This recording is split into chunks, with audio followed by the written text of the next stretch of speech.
Okay, so we want to look at the graph of this function on our calculator over the given interval. Now remember, this interval means that we want to consider it for x values between -6 and 3.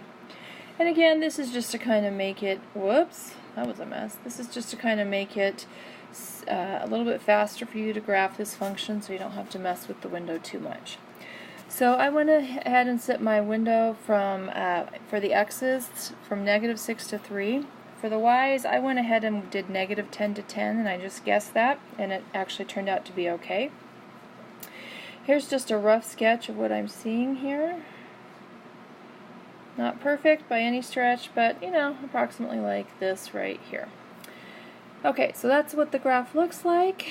Then we want to find any maximum, local maximum, and we can clearly see that somewhere right here we have a maximum. And while I'm at it, the next question is the minimum, and somewhere down here, and again my graph's not perfect, but somewhere down there we have a minimum, and then we want to know where the function's increasing or decreasing. So the first thing I'm going to do is use my graphing calculator to figure out the coordinates of those 2 points. Okay, so I used my calculator to calculate the maximum, and this is what let's make this readable. This is what I got for the point, and I'm rounding to 2 decimal places, so I get -3.12, and for the y value I get 4.06.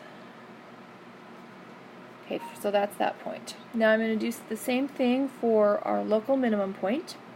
So let me go ahead and do that.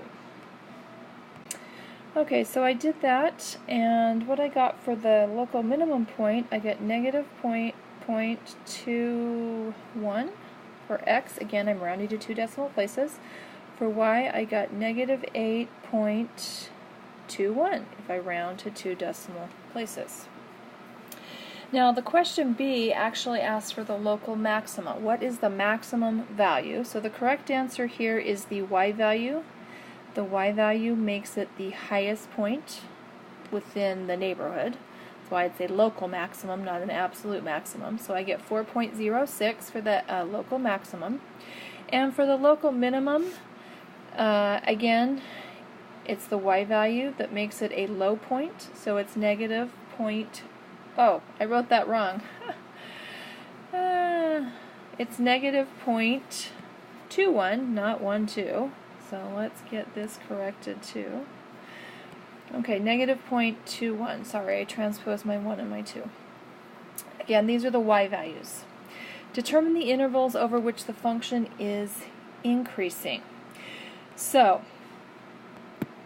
I think we'll all agree this first piece of the graph is where the function is increasing. Then it decreases, and then it increases over this piece right here. But when we answer the question needs to be written in terms of y values only. So when we do this, x values only. When we do this, we need to put these in terms of x intervals. So on the x-axis, what I'm doing now is I'm highlighting the x-axis that corresponds to this particular interval. And let me do the same thing for the other one. It's this portion of the x-axis. So this is where it is increasing, and we'll worry about decreasing in just a minute. So that first interval goes from -infinity to -3.12, and that second interval goes from -0.21 to +infinity. Okay. Now, of course, what's a different color I haven't used yet? Yeah, we'll go with this. This middle section right here is where it is decreasing. So again, on the x-axis, this is the interval where it is decreasing on the x, in terms of x, which is how we want to answer this question. So that interval is between -3.12 and -0.21. Okay, so remember, with increasing and decreasing, The answer needs to be in terms of the x values. So take those increasing and decreasing portions and convert them to intervals on the x-axis. Okay, now we have a piecewise function here, and we need to find the domain. So here's what I'm going to suggest you do. Of course, well, maybe not of course, but for me it's an of course, but this over here is what is telling us the domain. And we need to figure out together what do we have. So I'm going to make a number line here, and on this number line I'm going to put the number -2, and I'm going to put the number 2. Now if you notice that first interval, it starts at -2 and it goes up to 2. And we include both of those numbers, so it's that interval right there. The second interval starts at 2, doesn't include 2, and goes forever. But remember, 2 was included in the first part, so if you see clearly everything is included from -2 on up. So the domain goes from -2 up to infinity. So even though even though 2 was not included here, it was included. It doesn't want to do this for me. It was included on the first piece, so 2 is included. Okay, find f of 2. Now in order to do this, you need to decide where 2 falls. Clearly 2 is in this interval, which means this is the function we are working with. So when I write out my function with empty parentheses for my x, it's going to be parentheses squared. Now I'm going to take those parentheses and fill them with a 2, so the output becomes 4. Okay, so you're only going to use one piece of the graph. You have to look at the domain to see which piece is the correct piece. Okay, now we want to graph the function. Now in order to do this, I'm going to plot a couple of points. So I'm going to make a little table. I'm going to start with the first piece, and let me do it like this. I have plenty of space here. Y equals x squared, but remember we only want this between -2 and 2. So I'm going to pick numbers only between -2 and 2. Okay, when I square -2, I get 4. When I square -1, I get 1. When I square 0, I get 0. When I square 1, I get 1. And when I square 2, I get 4. So, this is what we are going to graph here. Oh, let's see here. Let me do something. So I have -2, 4. I have -1, 1. Sometimes it gives me that lovely dot, and sometimes it doesn't. I can't figure out what I'm doing wrong. I have the origin, 0, 0. Dang it. Come on, give me the big pretty dot. There we go. I have 1, 1. Big dot, come on. I don't know. Sometimes it does it, sometimes it... And then I have 2, 4. Nope, doesn't want to do it again. Come on, give me that pretty dot. Oh well, I haven't figured it out yet. Okay, now I want to connect these.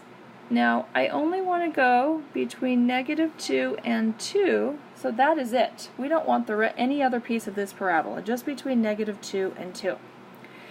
Okay, now we have a second piece to this graph. Again, I'm going to make a chart. The function is 2x minus 5. But we have the restriction that x is greater than 2. Now I do want to start, even though 2 is not included, I want to start with 2 and realize that when I figure out the y value, this is just going to be a whole. So when I plug in 2 for x, 2 times 2 is 4, 4 minus 5 is -1. That is going to be a whole. That's very important. Then I'll try, let's just do a couple more. 3. 2 times 3 is 6, 6 minus 5 is 1. Let's do 4, 2 times 4 is 8, 8 minus 5 is 3, and actually we could go one more. If we do 5, 2 times 5 is 10, 10 minus 5 is 5. So let's plot some of these points. Oh, I hate to do this again. I'm going to try and get my dots. So we have 3, 1. No! There we go. We have 4, 3, which is right. Come on. Why will you not give me a beautiful dot? I don't know why it does sometimes. And we have 5, 5 right here. Now, I'm going to go ahead and at 2, negative 1 right here. Well, that's not quite in the right spot. Let me try it one more time. It's kind of a big hole, but just to make sure we don't miss it, at 2, negative 1 I have a hole. Now I'm going to connect these dots. Remember I start at the hole and we keep on going, whoops, forever. Sorry that's so thick, but there we go.